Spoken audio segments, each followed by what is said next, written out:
कतारमा रहेको अमेरिकी सैन्य अड्डामा सोमबार बेलुकी इरानले गरेको मिसाइल हमलाले खासै प्रभाव पार्न सकेन। घटनाको प्रत्यक्ष नतिजा शून्य अमेरिकी हताहत र क्षति नगण्य।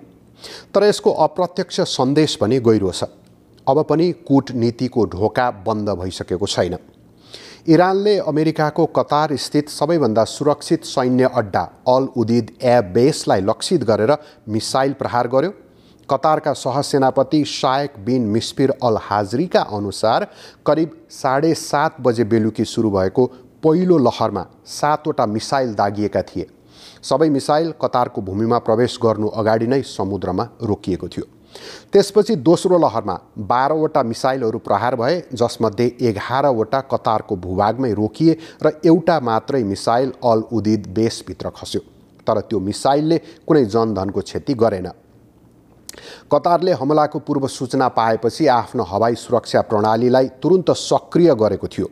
यसले देखाउँछ इरानको हमला सैन्यभन्दा पनि बढी प्रतीकात्मक थियो।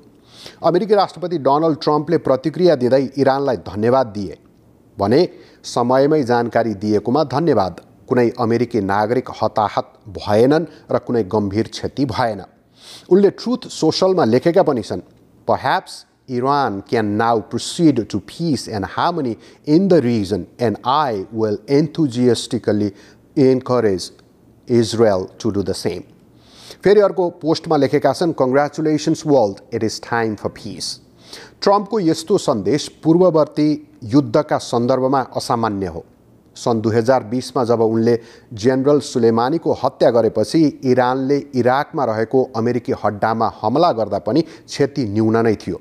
अहिले पनि इरानले आफ्नो आक्रोश जताउन हमला त गर्यो, तर युद्ध निम्त्याउने उद्देश्य देखिएन। अमेरिकाले इरानका 3वटा परमाणु केन्द्रमा बमबारी गरेपछि यो प्रतिक्रिया आएको हो। अमेरिका र इजरायलको हवाई कारबाहीले अघि अमेरिकी गुप्तचर निकायहरूले पत्ता लगाएका थिए कि इरानले अझै न्युक्लियर वेपन बनाउने निर्णय गरिसकेको छैन। तर युरेनियमलाई 60% सम्वर्धन गर्नु, जुन 90% नजिकै हो, आशंकास्पद नै मानिन्छ। यसकै कारण इस्फहान कम्प्लेक्स पनि अमेरिकी लक्ष्य बनेको थियो। अब कुरा कूटनीतिको। दुवै पक्षले तनाव घटाउने र वार्ता पुनः सुरु गर्ने मौका पाएका छन्। ट्रम्पको भनाइले अमेरिका आक्रमणलाई समाप्त प्रकरण मान्न तयार छ भन्ने सङ्केत गर्छ। इरानले पनि आफ्नो क्रोध मत्थर भएको देखाउँछ। तर सतर्कता चाहिने कुरा चाहिँ अझै बाँकी नै छन्। यही घटनालाई लिएर एफबीआईका निर्देशक काश पटेलले भने, अहिले हाम्रो मुख्य ध्यान अमेरिकी गृहभूमिको सुरक्षा र समुदायको संरक्षणमा छ। सोमबार बिहान कतारमा रहेको अमेरिकी दूतावासले अमेरिकी नागरिकहरूलाई सेल्टर इन प्लेस आदेश दिएको थियो। इरानको हमलापछि तुरुन्तै सो आदेश हटाइएको छ। यसले पनि स्थिति नियन्त्रणमा आएको पुष्टि गर्छ। निष्कर्ष के हो भने, सैन्य नजरले हेर्दा यो हमला असफल थियो। कूटनीतिक नजरले हेर्दा एउटा मौका हो। युद्धको ढोका अझै खुलेको छैन, तर शान्तिको ढोका खुल्दैछ।